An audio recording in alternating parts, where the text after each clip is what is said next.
Master batch 2.0 के lecture number 40 में आप सब लोगों का स्वागत है। तो ये है unit number 5 electricity and magnetism का लेक्चर नंबर 4 और आज की इस क्लास का हमारा टॉपिक है करंट इलेक्ट्रिसिटी पार्ट 2, जिसमें हम सभी मेजरिंग इंस्ट्रूमेंट को कवर करने वाले, चाहे वो आपकी करंट इलेक्ट्रिसिटी चैप्टर के हैं वो भी, इसके अलावा magnetic effect of electric current में भी जो आपके मेजरिंग इंस्ट्रूमेंट है उनको भी आज के इस क्लास में हम कवर कर रहे हैं। तो भले ही नाम इसका करंट इलेक्ट्रिसिटी है, लेकिन मेजरिंग इंस्ट्रूमेंट हमने अगले लेक्चर का भी इसी में ऐड कर दिया है। ठीक है, तो आपके करंट इलेक्ट्रिसिटी में जो मेजरिंग इंस्ट्रूमेंट आपको पढ़ने हैं यूपी पीजीटी के लिए, वो है आपके metre bridge, Wheatstone bridge, इसके अलावा पोस्ट ऑफिस बॉक्स के बारे में थोड़ा सा, और एक है आपका कैरी फोस्टर ब्रिज। तो ये टॉपिक आपके सिलेबस में है। तो इनके ऊपर जो भी आपके टीजीटी, पीजीटी और जीआईसी के प्रीवियस ईयर क्वेश्चन है उनको डिस्कस करेंगे। साथ ही साथ magnetic effect of electric current जो कि आपका अगला लेक्चर होगा, उसमें भी आपने जो दो टॉपिक पढ़े हुए हैं, वोल्ट मीटर और अमीटर, तो उन दोनों टॉपिक के ऊपर भी जो भी क्वेश्चन पूछे गए हैं उनको भी आज की इस क्लास में ही हम कवर करेंगे। ठीक है, तो चलिए क्लास को स्टार्ट करते हैं। बाकी अगर आप चैनल पर नए हैं और आपको नहीं पता है तो हम बता दें कि इसके पहले 4 यूनिट प्रॉपर तरीके से कंप्लीट हो चुके हैं मास्टर बैच 2.0 में, जिसमें mechanics, thermal physics, wave and oscillation और लास्ट में ऑप्टिक्स। ये चारों यूनिट के एक एक टॉपिक के ऊपर बेस्ड हमने टॉपिक वाइज प्रीवियस ईयर और इंपॉर्टेंट क्वेश्चन सॉल्व कराया है इस लेक्चर में, जिसके अभी तक टोटल 39 लेक्चर, मतलब पीछे अभी तक टोटल 39 लेक्चर हो चुके। ठीक है ना, और इन जितना भी आपका पूरा सिलेबस है यूपी पीजीटी का, टीजीटी का, जीआईसी का, उनके थियरी को हमने कवर कराया है, जो कि आप चैनल के प्लेलिस्ट में जाएंगे तो 7 डिफरेंट प्लेलिस्ट है, उसमें जाने पर आपको सारे लेक्चर की थियरी मिल जाएगी और उसके जो नोट्स हैं वो आपको ऐप के ऊपर मिल जाएंगे। जो क्वेश्चंस हम यहाँ क्लास में कर रहे हैं उसके आपको पीडीएफ टेलीग्राम पर मिल जाएंगे। ठीक है, इसके अलावा आप प्रैक्टिस के लिए टेस्ट सीरीज ज्वाइन करना चाहते हैं तो उसका डिटेल डिस्क्रिप्शन में दिया हुआ है, आप वहां से टेस्ट सीरीज को भी ज्वाइन कर सकते हैं, जिसमें आपका टॉपिक वाइज टेस्ट भी चल रहा है। प्रीवियस ईयर टेस्ट कंप्लीट हो चुका है और फुल लेंथ टेस्ट अभी होना बाकी है। ठीक है, तो इस तरीके से आप अपनी प्रिपरेशन को हर एक तरीके से, जो भी आपको कमी लगती है वो सारी चीजें फिजिक्स स्कॉलर पर अवेलेबल है। आपको जो भी कमी है, जो भी दिक्कत है, जो भी प्रॉब्लम है, आप डिस्कस कर सकते हैं और उस कमी को दूर कर सकते हैं। ठीक है ना, चलिए तो आज की इस क्लास का सबसे पहला क्वेश्चन लिखिए, the sensitivity of a Wheatstone bridge is maximum when, यानी कि कोई भी व्हीट स्टोन ब्रिज किस कंडीशन में सबसे ज्यादा सेंसिटिव होता है। देखिए, किसी भी चीज की सेंसिटिविटी की बात करें तो उसका सिंपल सा मतलब है कि उसमें थोड़ा सा कोई चेंज करने पर बहुत ज्यादा चेंज, बहुत ज्यादा इफेक्ट दिखे तो इसका मतलब वो बहुत ज्यादा सेंसिटिव है। जैसे कोई आदमी आप देखिए, थोड़ा सा भी मौसम चेंज होता है, थोड़ा सा भी सर्दी हुआ, थोड़ा सा भी गर्मी हुआ तो बीमार हो जाते हैं। इसका मतलब वो फिजिकली बहुत ज्यादा सेंसिटिव है, मतलब थोड़ा सा भी कुछ एटमॉस्फेयर में चेंज हो रहा है तो उसका इंपैक्ट बहुत ज्यादा दिखने लगता है। लेकिन बहुत सारे लोग हैं जिनको फर्क ही नहीं पड़ता है। ठीक है, इसका मतलब वो कम सेंसिटिव है फिजिकली। ठीक है, तो व्हीट स्टोन ब्रिज के सेंसिटिव होने का मतलब बीमार होने से नहीं है, बल्कि व्हीट स्टोन ब्रिज के सेंसिटिव होने से मतलब है कि इसमें जो हमने रेजिस्टेंस लगाए हैं, व्हीट स्टोन ब्रिज की हेल्प से हम अननोन रेजिस्टेंस को फाइंड आउट करते हैं।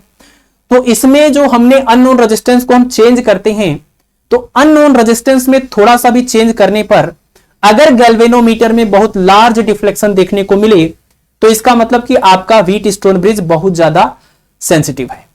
क्योंकि अगर वो सेंसिटिव ना होता तो गैल्वेनोमीटर में जब थोड़ी बहुत करंट फ्लो होती है उस टाइम वो नल डिफ्लेक्शन आपको दिखाता, जीरो डिफ्लेक्शन दिखाता और आपको लगता कि अभी हमारा Wheatstone bridge balance condition में है, यानी P by Q equal to R by S का कंडीशन होल्ड कर रहा है, जो कि सच में होल्ड नहीं कर रहा था। उस time P by Q equal to R by S नहीं था, फिर भी वो आपको बैलेंस कंडीशन शो कर रहा था। क्यों? क्योंकि वो बहुत कम सेंसिटिव था, थोड़े बहुत करंट को या नेग्लिजिबल करंट को वो इग्नोर कर देता है और कोई भी डिफ्लेक्शन शो नहीं करता है। तो अगर ऐसा आपका व्हीट स्टोन ब्रिज हो जाए कि थोड़ा भी, एकदम थोड़ा सा भी करंट फ्लो हो रहा है फिर भी वो डिफ्लेक्शन शो करे, तो इसका मतलब कि आपका व्हीट स्टोन ब्रिज बहुत ही ज्यादा सेंसिटिव है। तो किसी भी व्हीट स्टोन ब्रिज के बहुत ज्यादा सेंसिटिव या मैक्सिमम सेंसिटिव होने की एक कंडीशन होती है, आप इसको याद रखिए कि जो भी उसमें हम चारों रेजिस्टेंस लगाते हैं वो या तो सेम ऑर्डर के हों या फिर वो एग्जैक्टली आपस में सेम हो, यानी P equal to Q equal to R equal to x.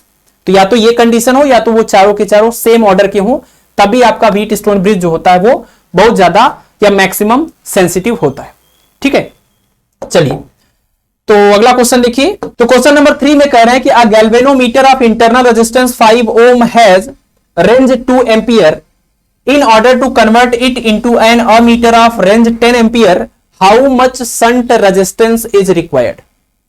आपको हमने काफी डिटेल में सप्लीमेंट्री लेक्चर में यह बताया हुआ है कि किसी भी गैल्वेनोमीटर को अमीटर में या किसी भी गैल्वेनोमीटर को वोल्ट मीटर में कन्वर्ट करने का क्या तरीका होता है, और उसके बाद अमीटर जब बन जाता है या वोल्ट मीटर बन जाता है तो उस अमीटर के लिए कौन सा फार्मूला यूज करना है, जो इस तरह के सवालों के लिए आप यूज कर सकते हैं, और इसी तरीके से वोल्ट मीटर का भी है। तो अगर आपने सप्लीमेंट्री लेक्चर नहीं देखा है तो सबसे पहले आप सप्लीमेंट्री लेक्चर से इन दोनों टॉपिक को प्रॉपर तरीके से कंप्लीट करिए, उसके बाद आप इस लेक्चर पर आएंगे और इस क्वेश्चंस को सॉल्व करेंगे, तब आपको ये ज्यादा आसानी से समझ में आएगा और सारे क्वेश्चन आप आराम से कर सकते हैं। ठीक है ना। तो हम उतने डिटेल में अब नहीं जा सकते यहां पर, क्योंकि हमें यहां पर क्वेश्चंस को करना है। तो थियरी तो आप देख लेंगे जिसका लिंक डिस्क्रिप्शन में दिया हुआ है। सीधे हम क्वेश्चन के ऊपर आते हैं। एक नॉर्मल सा गैल्वेनोमीटर है, कह रहे हैं कि इस गैल्वेनोमीटर का अपना इंटरनल रेजिस्टेंस है 5 ओम और इसमें जो करंट फ्लो हो रहा है वो करंट है 2 एम्पियर। ठीक है।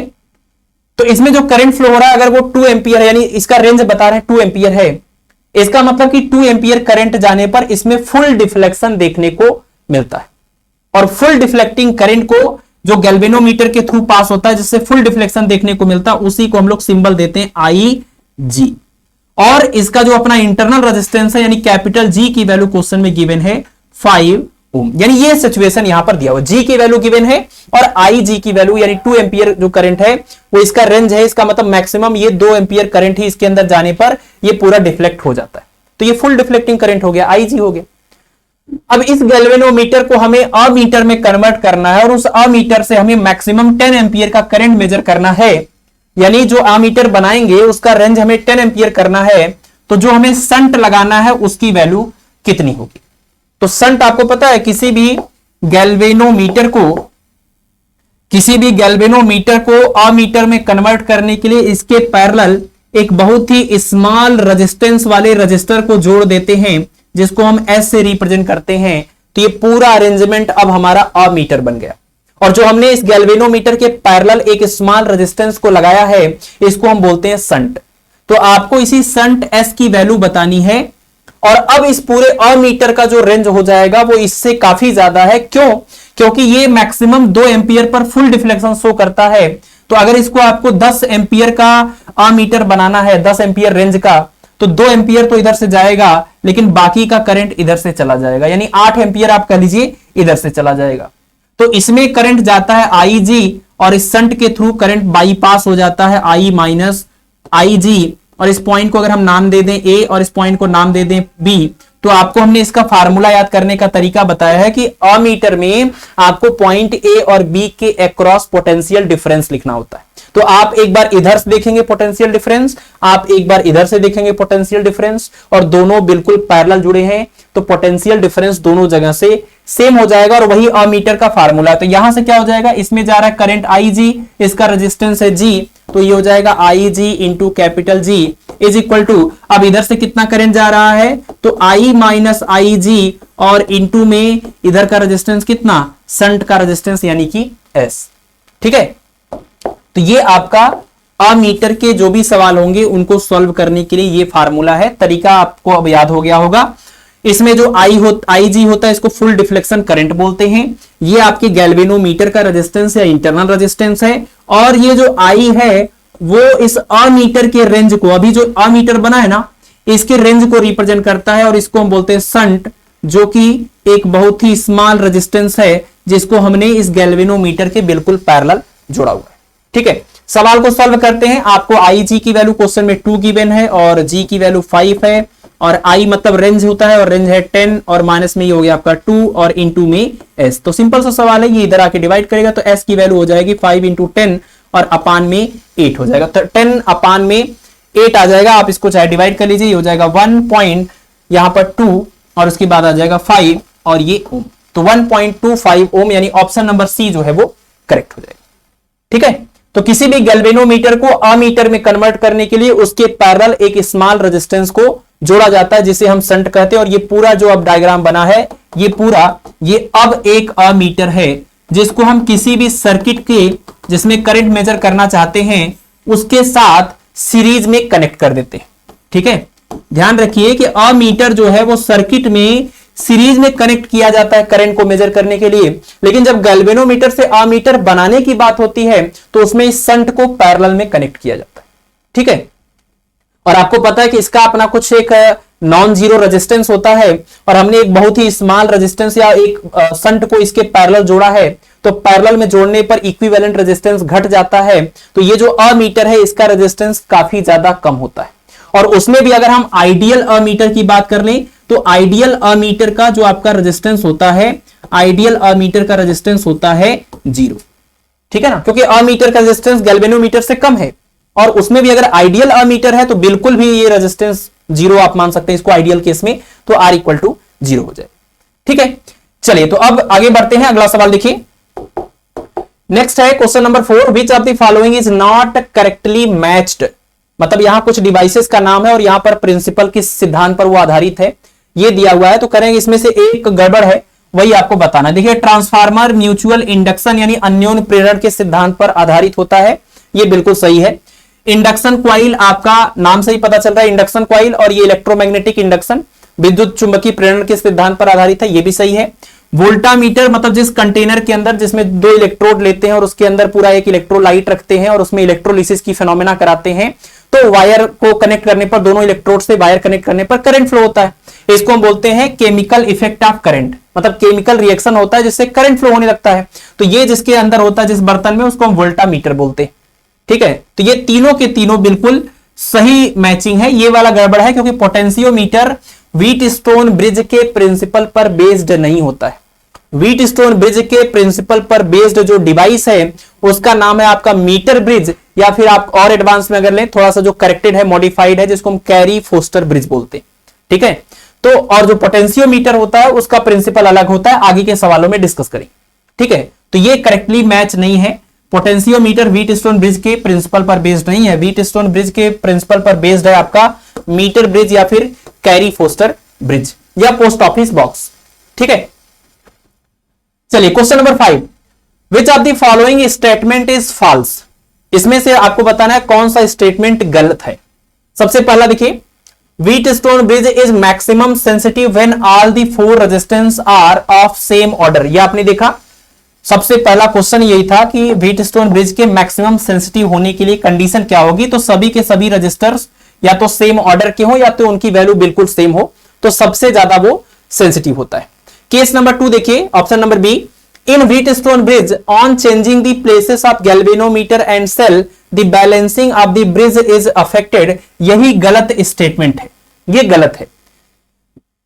व्हीटस्टोन ब्रिज के अंदर अगर हम गैल्वेनोमीटर, क्योंकि आपको पता है एक डायगोनल के क्रॉस, ये चीज आपको पता है कि व्हीटस्टोन ब्रिज में जो 4 रेजिस्टेंस हम लोग लगाते हैं, 4 रजिस्टर लगाते हैं, उसमें एक डायगोनल के अक्रॉस हम गैल्वेनोमीटर को लगाते हैं और दूसरे डायगोनल को, अब अंदर तो नहीं दिखाएंगे, बाहर ही दिखाते हैं, दूसरे डायगोनल के अक्रॉस हम यहां पर सेल को दिखाते हैं। यहां पर हमारा ये सेल हो गया। तो इस सेल को और इस गैल्वेनोमीटर को अगर हम आपस में इंटरचेंज कर दें तो जो भी बैलेंसिंग कंडीशन आपको इस एस वाली वैल्यू के लिए मिल रहा था, अभी भी उस पॉइंट पर आपको बैलेंस कंडीशन ही देखने को मिलेगा। यानी गैल्वेनोमीटर और इस वोल्टमीटर को, जो कि एक एक डायगोनल के क्रॉस लगे हैं, इनको हम आपस में इंटरचेंज कर सकते हैं। इससे बैलेंसिंग कंडीशन बिल्कुल भी अफेक्ट नहीं होती। बहुत ही इंपॉर्टेंट प्रॉपर्टी है, इसको आप याद रखें। तो इसमें कह रहे हैं कि वो प्रभावित हो जाती है, तो ये गलत बात है, और जो गलत बात है वही तो ये पूछ रहे थे, क्योंकि असत्य कंडीशन ही यहां पर हमारा आंसर हो जाएगा। इसके अलावा बाकी दोनों को देख लीजिए। इसमें करें Kirchhoff first law shows the charge conservation. आपको पता है किरचॉफ का जो पहला लॉ है जिसको हम केसीएल बोलते हैं, ये चार्ज कंजर्वेशन या करंट कंजर्वेशन के ऊपर बेस्ड है। और rheostat can be used as a potential divider. जो रियोस्टेट होता है वो एक पोटेंशियल डिवाइडर या विभव विभाजक के रूप में विभव को डिवाइड करने के लिए यूज किया जाता है। ये भी सही चीज है। तो ये सारी बातें सही हैं, लेकिन इन्होंने गलत वाला पूछा था, तो गलत वाला ऑप्शन बी। और ये स्टेटमेंट का मतलब आप पूरा ये याद रखिए, बहुत ही इंपॉर्टेंट प्रॉपर्टी है, किसी और तरीके से भी ये सवाल पूछा जा सकता है। ठीक है, क्वेश्चन नंबर 6 में देखिए, electromotive force represents. Electromotive force क्या रिप्रेजेंट करता है? तो इलेक्ट्रोमोटिव फोर्स आपको पता है E equal to W by Q, E equal to W by Q, जहां पर W का मतलब क्या है, W internal plus W external.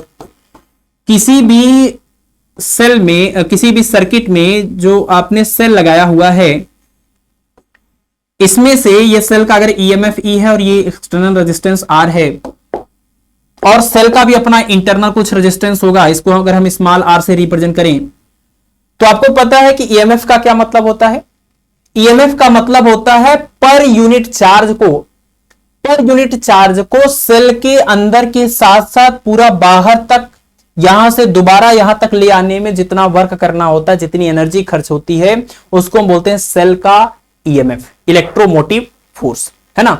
तो सेल सहित एक्सटर्नल सर्किट में पर यूनिट चार्ज को मूव कराने में जितनी एनर्जी खर्च होती है उसको हम इलेक्ट्रोमोटिव फोर्स कहते हैं। लेकिन अगर अंदर वाला हिसाब छोड़ दें, सिर्फ बाहर देखें, तो पर यूनिट चार्ज को एक पॉइंट से दूसरे पॉइंट तक ले जाने में जितनी एनर्जी खर्च होती है उसको हम टर्मिनल पोटेंशियल बोलते हैं। ध्यान रखिएगा, जब हम ईएमएफ की बात करते हैं तो एक्सटर्नल के साथ साथ अंदर की भी बात करते हैं, वो होता है आपका ईएमएफ। लेकिन जब सिर्फ और सिर्फ एक्सटर्नल सर्किट की बात करते हैं तो उसको हम बोलते हैं वोल्टेज या टर्मिनल पोटेंशियल। ठीक, तो यहां पर ये पूछ रहे थे कि इलेक्ट्रोमोटिव फोर्स क्या रिप्रेजेंट करता है, तो सिंपल सी बात है, इलेक्ट्रोमोटिव फोर्स जो है कोई फोर्स नहीं है बल्कि वो पोटेंशियल डिफरेंस है ना। ये इसलिए कंफ्यूज करने के लिए दिया गया था। तो ये है एनर्जी पर यूनिट चार्ज, है ना। एक कूलाम चार्ज को मूव करवाने में सेल के साथ साथ एक्सटर्नल सर्किट में जितनी एनर्जी खर्च होती है उसको हम बोलते हैं उस सेल का ईएमएफ या इलेक्ट्रोमोटिव फोर्स। ठीक है, चलिए तो क्वेश्चन नंबर 7 में कह रहे हैं कि the resistances in post office box are made of, यानी कि पोस्ट ऑफिस बॉक्स में जो रेजिस्टेंस हम यूज करते हैं वो किस मटेरियल के बने होते हैं, कॉपर के, आयरन के, मैग्नीन के, पीतल के। ठीक है, देखिए पोस्ट ऑफिस बॉक्स एक डिवाइस होता है जो मीटर ब्रिज के प्रिंसिपल पर बेस्ड होता है, और आपको पता है मीटर ब्रिज जो कि व्हीट स्टोन ब्रिज के प्रिंसिपल पर बेस्ड होता है। तो इसकी हेल्प से हम अननोन रेजिस्टेंस की वैल्यू को फाइंड आउट करते हैं, और इसमें जो रजिस्टर्स होते हैं या जो रेजिस्टेंस होते हैं वो बने होते हैं कांस्टेंटन या फिर मैग्नीन, इसी का नाम है कांस्टेंटन या मैग्नीन नाम के मिश्र धातु या एलॉय का ये बना होता है। तो इसमें जो रजिस्टर होते हैं वो कांस्टेंटन या मैग्नीन के बने होते हैं, और किस चीज का ये एलॉय होता है वो आप याद रखें। तो इसमें 3 मटेरियल्स होते हैं, कॉपर होता है, मैग्नीज होता है। ठीक है, कॉपर हो गया, मैग्नीज हो गया, और इसके अलावा आपका निकेल हो गया। ठीक है, तो ये लगभग 85 के आसपास या 80% के आसपास ये होता है, 12% के आसपास ये होता है, 2 या 3% के आसपास ये होता है। तो इन तीनों मटेरियल का जो एलॉय बनता है उसका नाम है कांस्टेंटन या फिर मैग्नीन, जिसको हम यूज करते हैं पोस्ट ऑफिस बॉक्स में जो रजिस्टर यूज होते हैं उसके लिए। और इसकी एक प्रॉपर्टी है कि इसका जो अल्फा होता है यानी टेम्परेचर कोफिशिएंट ऑफ रेजिस्टेंस, जिसको आपने इस फार्मूले में यूज किया होगा, R is equal to R naught bracket में 1 प्लस अल्फा डेल्टा टी। ये फार्मूले में ये जो अल्फा यूज होता है इसको हम बोलते हैं टेम्परेचर कोफिशिएंट ऑफ रेजिस्टेंस।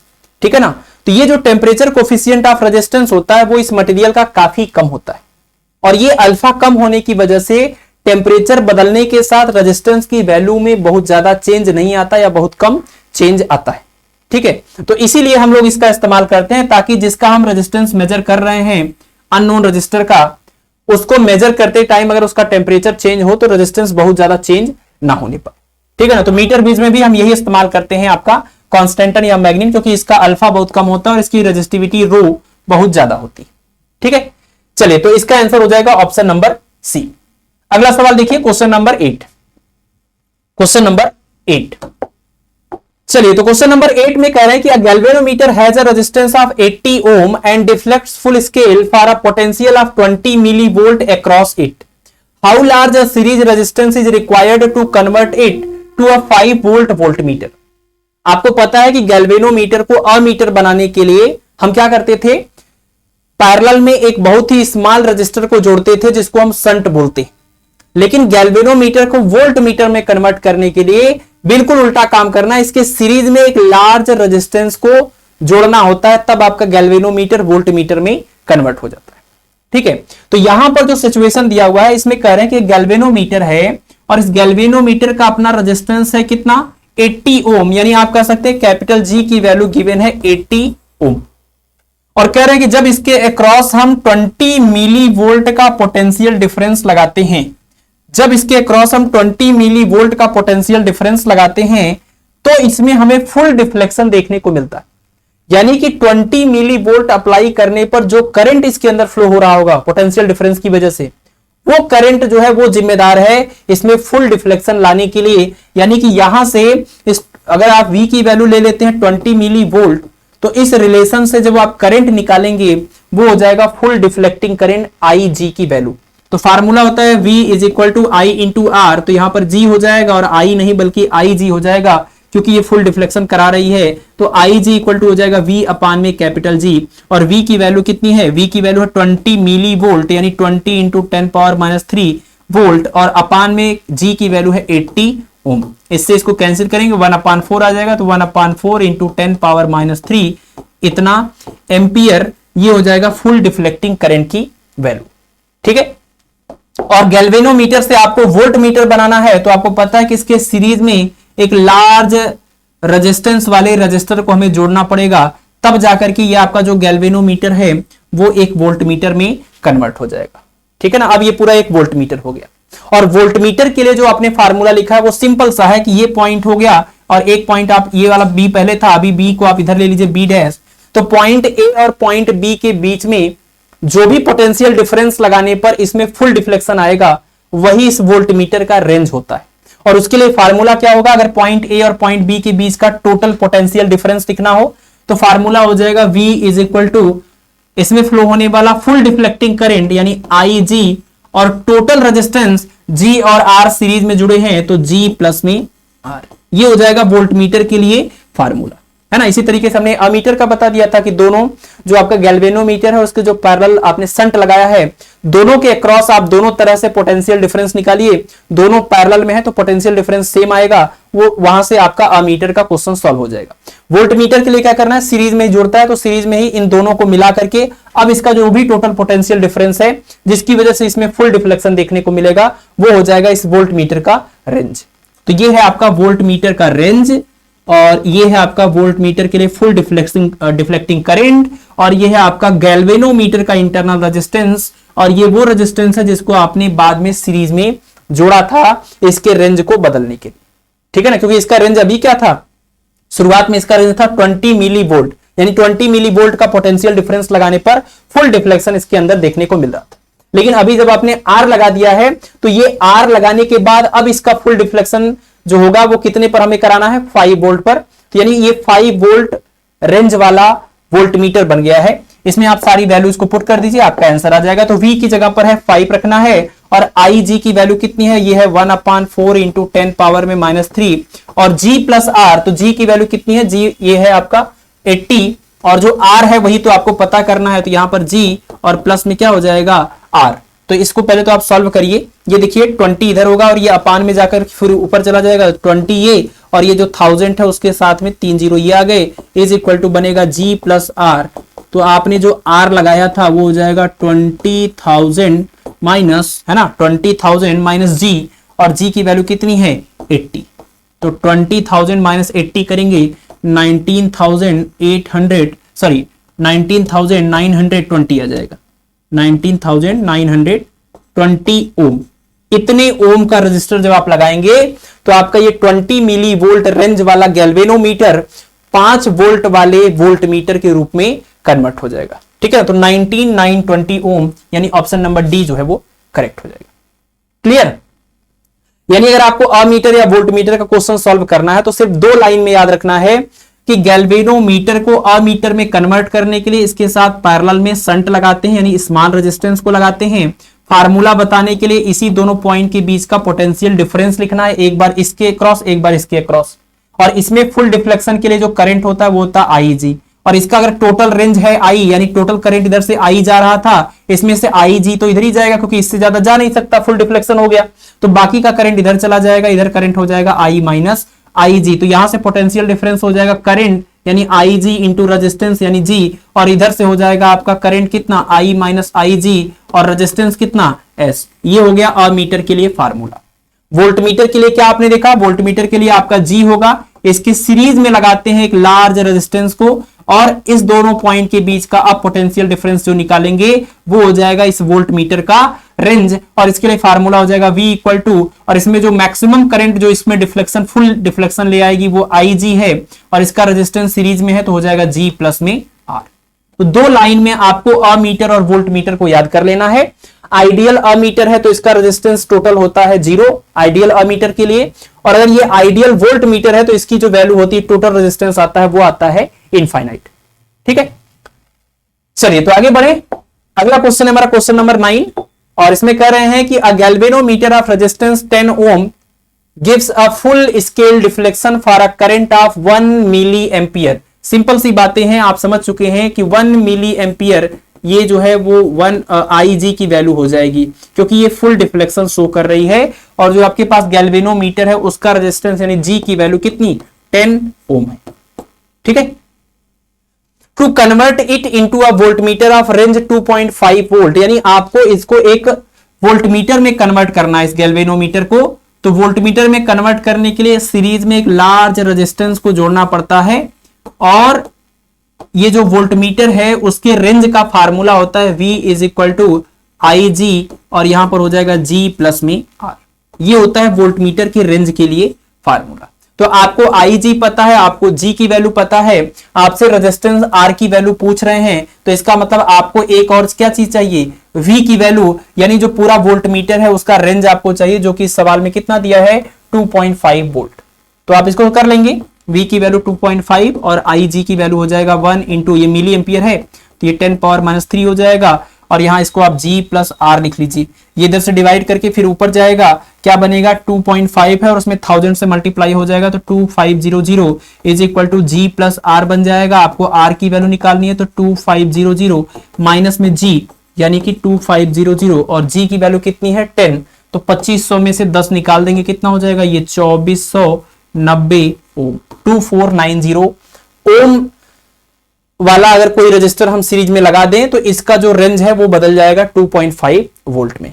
ठीक है, तो ऑप्शन नंबर डी जो है वो करेक्ट हो जाएगा।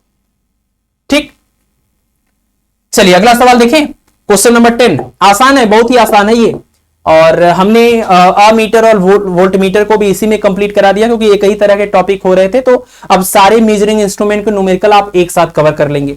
अदरवाइज हम जब magnetic effect of electric current पढ़ते तो फिर ये अमीटर और वोल्ट मीटर के क्वेश्चन वहां पर कराते। तो हमें लगा कि जब मीटर ब्रिज हो रहा है, व्हीट स्टोन ब्रिज हो रहा है, तो उसके साथ में हम अमीटर और वोल्ट मीटर को भी कवर कर लें, तो सारे के सारे मेजरिंग इंस्ट्रूमेंट आपके एक साथ कंप्लीट हो जाएंगे। ठीक है, चलिए अगला क्वेश्चन देखिए, क्वेश्चन नंबर 10। इसमें कह रहे हैं कि एक वोल्टमीटर का प्रतिरोध कैपिटल G ओम है तथा इसका परास V है। ठीक है, एक आपके पास वोल्टमीटर है, मान लीजिए कोई वोल्टमीटर है, इसमें कुछ ऐसे रेजिस्टेंस लगा भी होगा, तो इसका जो प्रतिरोध है वो सिर्फ G है, और इसका जो परास है वो V वोल्ट है। तो आप कह सकते हैं इसके परास के लिए अगर हम फार्मूला लिखें तो V equal to full deflecting current, और इसका जो भी टोटल रेजिस्टेंस आता होगा, आप जो भी यहां लगा होगा यहां लगा होगा, लेकिन ये कह रहे हैं पूरा मिलाकर कितना है G है, तो V इक्वल टू हो गया IG इंटू में G। ठीक है ना, इसी को ये वोल्टमीटर आप मान सकते हैं अगर आपने ये नहीं लगाया तब भी।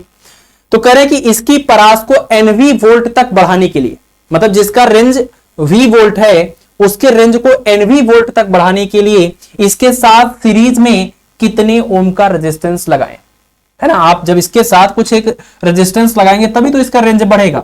जब आपने नहीं लगाया था तब ये एज अ वोल्टमीटर इसका जो रेंज है वो V वोल्ट है, लेकिन आप सपोज सीरीज में आपने कह दिया कि चलिए हम R लगाएंगे, तो R ओम लगाने के बाद अब इसका जो रेंज है वो कितना हो गया है NV वोल्ट। तो यही फार्मूला आप लगाएंगे, यहां पर NV हो जाएगा फुल डिफ्लेक्टिंग करंट, तो अभी भी वही है, लेकिन रेजिस्टेंस अब क्या हो गया, अभी हो जाएगा सीरीज में था तो G प्लस R हो जाएगा।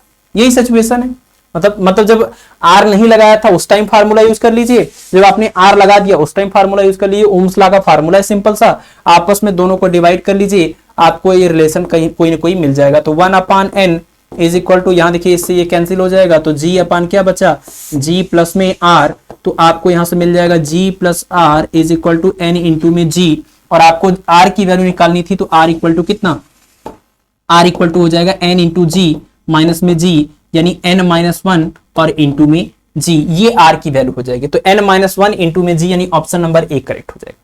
ठीक है, तो इसमें कह रहे हैं कि a resistance of 5 ohm is connected to the left gap of a meter bridge and a resistance of 15 ohm in the other gap.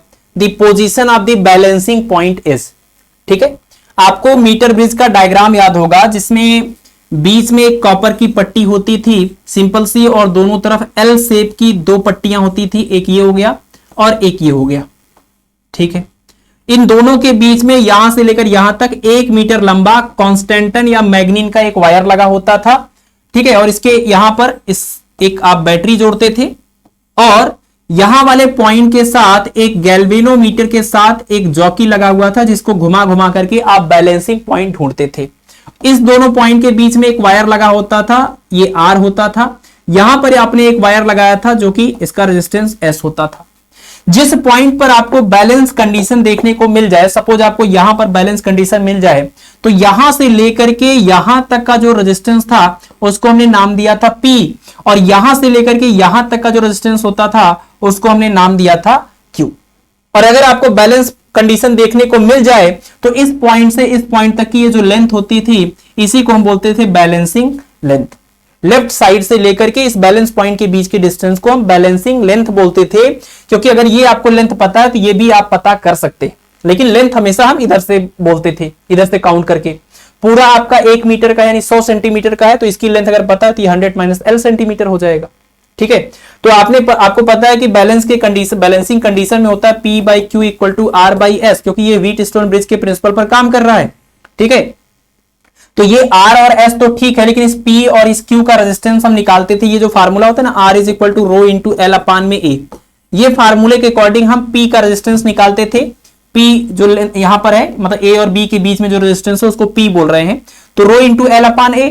तो इसी तरह से अगर हम Q का रेजिस्टेंस निकालें तो क्या हो जाएगा, रो इंटू ये हो जाएगा आपका 100 माइनस L अपान में A, और दोनों को हम डिवाइड करेंगे तो P बाई Q हमें मिल जाएगा। इससे ये कैंसिल, इससे ये कैंसिल, यानी आप कह सकते हैं P बाई Q का मतलब क्या हुआ, L अपान में 100 माइनस L।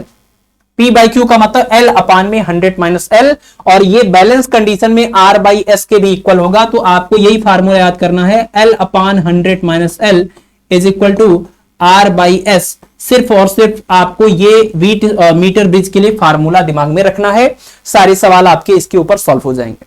जैसे इसी क्वेश्चन को आप देख लीजिए, इसमें आपको ये दिया हुआ था कि 5 ओम का रजिस्टर लगा हुआ था लेफ्ट वाली गैप में, यानी मतलब ये वाली जो गैप है लेफ्ट वाली इसमें 5 ओम, और जो राइट वाली गैप है उसमें लगा हुआ है 15 ओम, यानी इधर लगा हुआ है 15 ओम। तो R की वैल्यू 5, S की वैल्यू 15 रख देना है। आपको पोजीशन ऑफ बैलेंसिंग पॉइंट, मतलब ये जो बैलेंसिंग पॉइंट की पोजीशन है ये बतानी है, यानी आपको एक तरह से कर लीजिए बैलेंस लेंथ L की वैल्यू बतानी, ठीक है। तो आप कह सकते हैं कि L upon 100 minus L is equal to 5 upon 15, यानी कि 1/3 क्रॉस मल्टीप्लाई करेंगे तो 3L इक्वल टू हो जाएगा 100 माइनस L, यानी कि 4 equal to L equal to 100, यानी कि L इक्वल टू क्या 25 सेंटीमीटर। मतलब कि लेफ्ट वाला जो ये वायर है, जो लेफ्ट जो पॉइंट है, यहां से लेकर यहां तक की जो पोजीशन होगी या जो लेंथ होगा हो जाएगा 25 सेंटीमीटर, यानी ये जो बच गया ये हो जाएगा 75 सेंटीमीटर, ठीक है। तो इसका आंसर 75 नहीं, आपको इधर से बताना होता है, तो 25 centimetre option number B correct हो जाएगा, ठीक। चलिए आगे बढ़े, अगला सवाल देखिए, क्वेश्चन नंबर 13 देखिए। क्वेश्चन नंबर 13 में कह रहे हैं कि 99 ओम प्रतिरोध के चल कुंडली धारा मापी में मुख्य धारा का 10% भेजने के लिए आवश्यक शंट है, ठीक है। फिर से देखिए, to send 10% of main current through a moving coil galvanometer of resistance 99 ohm, the shunt required is, ठीक है। एक गैल्वेनोमीटर है और आपको क्या करना है, आपको इस गैल्वेनोमीटर में पूरे करंट का कितना हिस्सा भेजना है, पूरे करंट का आपको सिर्फ 10% भेजना है। तो सपोज यहां से अगर I करंट जा रहा है तो I करंट का जो हिस्सा इसके अंदर जाएगा फुल डिफ्लेक्शन के लिए, है ना। गैल्वेनोमीटर के अंदर जो भी करंट की हम बात करते हैं वो फुल डिफ्लेक्टिंग करंट की बात होती है। तो इसका मतलब जो IG की वैल्यू है वो IG होना चाहिए इस I का 10%, ठीक है ना, टोटल करंट का 10%। तो ये हो जाएगा कितना, I अपान में 10, यानी गैल्वेनोमीटर में जाने वाला जो फुल डिफ्लेक्टिंग करंट होगा उसकी वैल्यू I अपान 10 होगी। और ये टोटल करंट I था, तो आप पता है इसके पैरेलल में जो आप शंट लगाएंगे वो S होगा, तो इस S के अंदर जाने वाला करंट हो जाएगा I माइनस में IG। तो आपको इस शंट की वैल्यू बतानी है, और इस गैल्वेनोमीटर का रेजिस्टेंस है 99 ओम। तो अमीटर के लिए आपके पास फार्मूला है कि इधर से पोटेंशियल डिफरेंस इधर से सेम होता है, यानी आप कह सकते हैं गैल्वेनोमीटर के cross potential difference IG into G, और इस शंट के cross potential difference I minus IG और इंटू में S। इस फार्मूले में आपको IG की वैल्यू जो है वो I की टर्म में दिया है, बस इतना ही था और कुछ भी नहीं था। तो IG की जगह पर हम लिखेंगे I अपान में 10 और ये G की जगह पर 99 और फिर से यहां ब्रैकेट में देखिए I माइनस आई जी की जगह पर I/10 और S की वैल्यू आपको पता करनी है। तो पूरा इक्वेशन बन गया, अब सिर्फ बचता है कैलकुलेशन। ठीक है, सॉल्व कर लीजिए। ये 10 माइनस आई यानी कि 9i, तो ये हो जाएगा 9i/10 और इंटू में s, और ये हो जाएगा आपका i/10 और इंटू में 99। तो i/10 से i/10 कैंसिल हो जाएगा, 9 से इसको डिवाइड करेंगे 11 आ जाएगा, यानी s की वैल्यू हो जाएगी क्या 11 ओम। मतलब अगर हम 11 ओम का यहां पर एक शंट लगा दे या रजिस्टर लगा दे तो जो भी इधर से टोटल करंट आ रहा है उसका सिर्फ 10% इसमें मैक्सिमम जो है वो 10% इसके अंदर से गुजरेगा, यानी कि 10% जो करंट जाएगा सिर्फ उसी से फुल डिफ्लेक्शन देखने को मिल जाएगा। ठीक है, तो इसका आंसर आ गया 11 ओम, यानी ऑप्शन नंबर सी करेक्ट हो जाएगा। अगला सवाल देखते हैं, क्वेश्चन नंबर 14। इसमें कह रहे हैं कि what shunt resistance should be connected in parallel with an ammeter having a resistance of 0.06 ohm so that 25 of the total current would pass through the ammeter. ठीक है, पीछे हमने सवाल कर दिया परसेंटेज वाला, इसके पहले भी अमीटर का सवाल कर दिया। ये सवाल आपके लिए है, आपके लिए होमवर्क है, आप इसको करके इसका आंसर बता देंगे कमेंट सेक्शन के अंदर जरूर से। अगला क्वेश्चन हम बताते हैं, क्वेश्चन नंबर 15 देखिए। इसमें कह रहे हैं कि storage battery of EMF of 8 volt and internal resistance 0.5 ohm is charged by 120 volt DC supply using a series register of 15.5 ohm. The terminal voltage of the battery will be. ठीक है, यह सवाल को आप ध्यान समझिए। इसमें कह रहे हैं कि एक 8 वोल्ट ईएमएफ की एक स्टोरेज बैटरी है जिसका इंटरनल रेजिस्टेंस है 0.5 ओम। तो चलिए हम बना देते हैं ये बैटरी 8 वोल्ट वाली, और इसका इंटरनल रेजिस्टेंस यहां पर दिखा देते हैं। ये है आपका 0.5 ओम। ठीक है, इसको आप स्मॉल आर बोल दीजिए। और इस वाली बैटरी का जो ईएमएफ है, अगर हम इसको E1 नाम दे दें तो इसका नाम है 8.0 ओम। इसको आपको चार्ज करना है एक दूसरी बैटरी से जिसका ईएमएफ है 120 वोल्ट। तो चार्ज करने के लिए आप क्या करेंगे, चार्ज करने के लिए पॉजिटिव को पॉजिटिव और निगेटिव को निगेटिव से आप कनेक्ट करेंगे। तो ये आपका देखिए 120 वोल्ट वाली एक दूसरी बैटरी है जिसका ईएमएफ है 120 वोल्ट, और इसका जो इंटरनल रेजिस्टेंस है अगर हम इसको कैपिटल आर से रिप्रेजेंट करें तो इसकी वैल्यू है आपकी 15.5 ओम। ठीक है, ये सिचुएशन है। तो आपको बताना है terminal voltage of the battery, है ना। ये आपने जो बैटरी लगाई थी, ये स्टोरेज बैटरी 8 वोल्ट वाली, उसका आपको टर्मिनल वोल्टेज बताना है। ठीक, पहली बात तो आप एक चीज ध्यान रखें कि जब हम किसी भी सेल को या बैटरी को चार्ज करते हैं तो उस टाइम हमारे पास जो फार्मूला होता है वो होता है E is equal to V minus में IR। यहां से आपको V मिलेगा कितना, E प्लस में IR, है ना। ये होता है किसी भी सेल के अक्रॉस टर्मिनल वोल्टेज जब हम उसको चार्ज कर रहे होते हैं। यानी आपको जो V की वैल्यू मिलेगी, टर्मिनल वोल्टेज आएगा, वो इस सेल के EMF से ज्यादा आएगा।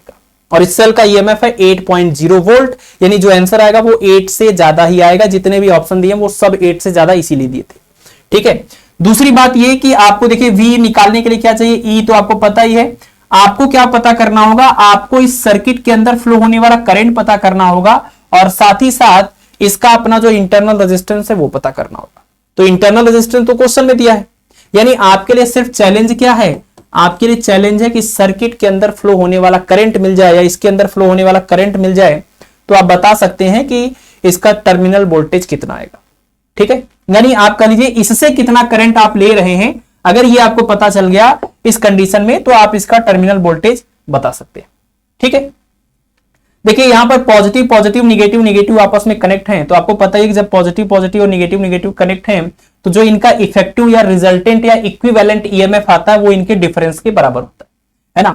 जब भी हम सेल को इस तरीके से कनेक्ट करते हैं, एक सेल मान लीजिए ये है उसके इंटरनल रेजिस्टेंस के साथ और एक ये है, जब भी इस तरह की सिचुएशन आती है, जैसे ये E1 हो गया, अगर ये E2 हो गया, तो नेट या इक्विवेलेंट ईएमएफ होता है E1 प्लस E2 के बराबर। लेकिन जब भी हम कभी पॉजिटिव को पॉजिटिव से और निगेटिव को यहां पर देखिए निगेटिव पॉजिटिव से कनेक्ट है ना, और ये निगेटिव अगले के पॉजिटिव से कनेक्ट होगी। तो लेकिन जब भी कभी पॉजिटिव पॉजिटिव और निगेटिव निगेटिव कनेक्ट हो जाए तो इसमें जो इक्विवेलेंट ईएमएफ होता है वो इनके डिफरेंस के बराबर होता है, और डिफरेंस किसका करें, बड़े वाले में से छोटे वाले को। ठीक है। या तो आप सिंपल सा ऐसा मेथड है, समझ लीजिए कि E2 EMF की वजह से ये इधर की तरफ करंट भेजने की कोशिश करेगा और E1 EMF की वजह से ये इधर की तरफ करंट भेजने की कोशिश करेगा, लेकिन आपको पता है डोमिनेट तो यही करेगा क्योंकि इसकी वैल्यू ज्यादा है। तो कुल मिलाकर के ये इतना 8 वोल्ट से 120 वोल्ट को अपोज कर रहा है, तो ये 120 वोल्ट की तरह पूरा काम ना करके ये 120 माइनस 8 यानी 112 वोल्ट के एक सिंगल बैटरी की तरह काम करेंगे। ये दोनों मिल करके क्या इंपैक्ट बनाएंगे कि ये दोनों मिल करके ऐसा लगेगा जैसे इस सर्किट में 112 वोल्ट की एक सिंगल बैटरी लगी हुई है, ठीक है ना। या तो आप ऐसे समझिए, या तो आप इसको याद रखें कि जब पॉजिटिव पॉजिटिव नेगेटिव नेगेटिव आपस में कनेक्ट होते हैं तो ऐसे में इक्विवेलेंट या जो नेट या इफेक्टिव ईएमएफ होता है वो दोनों के ईएमएफ के डिफरेंस के इक्वल होता है। बड़े वाले में से छोटे वाले को माइनस करेंगे, 120 माइनस 8 करेंगे तो ये हो जाएगा 112 वोल्ट। ये हो जाएगा इस सर्किट का नेट ईएमएफ, इस सर्किट का नेट ईएमएफ। तो नेट ईएमएफ अगर पता है तो इसमें फ्लो होने वाला current total EMF upon total resistance, और ये दोनों रेजिस्टेंस को आप ध्यान से देखिए सीरीज में जुड़े हुए हैं, तो capital R plus small R दोनों को जोड़ लीजिए, ये हो जाएगा 112 और अपान में स्मॉल आर कितना 0.5 और ये 15.5 कितना हो जाएगा 16, और इससे इसको डिवाइड करेंगे ये आ जाएगा 7 एम्पियर। यानी कि इस सर्किट में जो करंट फ्लो हो रहा है वो हो रहा है 7 एम्पियर का। तो अगर इस सर्किट में 7 एम्पियर का करंट फ्लो हो रहा है और आप इसको चार्ज कर रहे हैं तो चार्जिंग वाला फार्मूला यूज करेंगे, है ना। ये भी ध्यान रखना कि चार्जिंग की केस में है ये, डिस्चार्जिंग में यहां पर प्लस हो जाता है। तो चार्जिंग वाले केस का फार्मूला हमने यूज किया, तो टर्मिनल वोल्टेज इसका निकालने के लिए E प्लस आई आर, तो E की जगह पर वैल्यू रख देंगे, E की जगह पर वैल्यू कितनी, E की जगह पर हो जाएगा 8.0 और प्लस I मतलब 7 और R मतलब इसका अपना इंटरनल रेजिस्टेंस इस वाले सेल का जो कि 0.5 है, तो ये हो जाएगा आपका 8.0 प्लस 3.5 यानी ये हो जाएगा 11.5 वोल्ट। इसका देख लीजिए टर्मिनल वोल्टेज इसके ईएमएफ से ज्यादा आ गया, ईएमएफ था 8 लेकिन टर्मिनल वोल्टेज आ गया 11.5 वोल्ट, ठीक है। तो ऑप्शन नंबर सी करेक्ट हो जाएगा, ऑप्शन नंबर सी करेक्ट हो जाएगा, है ना। तो बस इतना आपको ध्यान रखना था कि कब इसका ईएमएफ निकालते टाइम हमें उनको जोड़ना होता है और कब घटाना होता है। तो अगर ऐसा केस है तो जुड़ जाती है और ऐसा केस होता है तो माइनस हो जाती है। अगला क्वेश्चन, तो नेक्स्ट है क्वेश्चन नंबर 16। इसमें कह रहे हैं कि the internal resistance of an ideal constant voltage source is, एक नियत या एक स्थिर आदर्श वोल्टेज स्रोत का आंतरिक प्रतिरोध कितना होता है, 0, इनफाइनाइट, 1 या फिर 2, ठीक है। हमने आपको अमीटर का बताया है, हमने आपको वोल्ट मीटर का बताया है, हमने आपको पोटेंशियोमीटर का बताया है। अब आप बताएंगे कांस्टेंट वोल्टेज सोर्स का, आइडियल कांस्टेंट वोल्टेज सोर्स का जो रेजिस्टेंस होता है इंटरनल वो कितना होता है, ठीक है। तो इसका आंसर आपको कमेंट सेक्शन में बता देना है, पीछे भी एक क्वेश्चन था। क्वेश्चन नंबर 17 हम आपको बता दें कि a galvanometer having 20 division in its scale and resistance of 50 ohm when joined series to a 1.5 volt cell through a resistance of 100 ohm given full deflection, figure of merit of the galvanometer is, ठीक है। तो ये एक नया word है आपके लिए, इसका मीनिंग अभी हम आपको समझाते हैं। फिगर ऑफ मेरिट कैसे कैलकुलेट किया जाता है। सबसे पहले सिचुएशन देखिए कि गैल्वेनोमीटर है जिसमें टोटल 20 डिवीजन है एंड द रेजिस्टेंस ऑफ 50 ओम, ठीक है। एक गैल्वेनोमीटर है उसमें टोटल 20 डिवीजन बने हैं और उसका रेजिस्टेंस है 50 ohm. When joined in series to a 1.5 volt through a resistance of 100 ohm, ठीक है। यानी एक गैल्वेनोमीटर है, इस गैल्वेनोमीटर को आपने एक सेल से जोड़ा हुआ है और इसके सीरीज में क्या है, सीरीज में एक रेजिस्टेंस है जिसकी वैल्यू है 100 ओम, ठीक है। और इसका रेजिस्टेंस कितना है, ये है 50 ओम, और इसका ये पोटेंशियल कितना है, ये है 1.5 वोल्ट, ठीक है। और इसमें जो नंबर ऑफ डिवीजन बने हुए हैं वो टोटल 20 डिवीजन इसके ऊपर बने हुए, ठीक है ना। तो आपको बताना है कि फिगर ऑफ मेरिट कितना होगा। देखिए पहली बात तो इतना, आप जब 1.5 वोल्ट की बैटरी लगाते हैं इसके साथ सीरीज में 100 ओम लगाने के साथ, तो इसमें आपको फुल डिफ्लेक्शन देखने को मिलता है। यानी कि अगर आप इस सिचुएशन में इस सर्किट में फ्लो होने वाला करंट निकालते हैं तो वो करंट एक्चुअल में फुल डिफ्लेक्टिंग करंट होगा, है ना, क्योंकि टोटल फुल डिफ्लेक्शन आपको मिल रहा है इस कंडीशन में। तो आप यहां पर फार्मूला यूज करेंगे V इज इक्वल टू आई, और यही हो जाएगा। देखिए ये आपका इसका रेजिस्टेंस जो है वो G है और ये सीरीज में लगा हुआ ये R है, तो ये हो जाएगा आपका G प्लस में R, ठीक है। V की वैल्यू कितनी है, ये 1.5 वोल्ट है और I मतलब यहाँ IG हो जाएगा, और जी की वैल्यू है 50 और आर की वैल्यू है 100, तो ये 150 इधर डिवाइड करेगा तो आपको आई जी की वैल्यू मिल जाएगी 1.5 और अपान में 150 इतना एम्पियर। ये जो आपने करंट निकाला इसके अंदर फ्लो होने वाला, इस करंट की वजह से इसमें टोटल डिफ्लेक्शन या फुल डिफ्लेक्शन देखने को मिलता है। ठीक है, तो आपने आई जी निकाल लिया है और आपने इसमें नंबर ऑफ डिवीजन निकाल लिया है, और नंबर ऑफ डिवीजन कितने हैं 20। नंबर ऑफ डिवीजन क्या है 20। आप एक चीज और जानते हैं, ये नंबर ऑफ डिवीजन को आप चाहे तो फाई से भी रिप्रेजेंट कर लीजिए, जो डिफ्लेक्शन वाले डिवीजन है, क्योंकि जितने नंबर ऑफ डिवीजन है उतना ही डिफ्लेक्शन मिल रहा है, तो वही फाई की वैल्यू हो जाएगी। और आपने पढ़ा हुआ है करंट सेंसिटिविटी का फार्मूला, आपने पढ़ा हुआ वोल्टेज सेंसिटिविटी का फार्मूला। पर एम्पियर करंट की वजह से जो डिफ्लेक्शन देखने को मिलता है जितने डिवीजन का, उसको हम करंट सेंसिटिविटी बोलते हैं। इसके लिए फार्मूला था आई अपान में आई, है ना, फाई अपान में आई। आई मतलब आप जो भी डिफ्लेक्शन ये दे रहा होगा उसके फाई डिफ्लेक्शन के लिए जो करंट था उसकी बात हो रही। यहां पर देखिए वी एस के लिए फार्मूला क्या था, फाई अपान में वी, मतलब 1 वोल्ट पोटेंशियल डिफरेंस की वजह से जो भी डिफ्लेक्शन मिलेगा उसको हम वोल्टेज सेंसिटिविटी बोलते हैं। तो करंट सेंसिटिविटी, वोल्टेज सेंसिटिविटी। तो जो करंट सेंसिटिविटी होता है, अगर हम इसका बिल्कुल रेसिप्रोकल कर दें, इसका रेसिप्रोकल करने पर जो हमें मिलता है उसको हम बोलते हैं, अगर हम इसको के से रिप्रेजेंट करें, इसको हम बोलते हैं फिगर ऑफ मेरिट।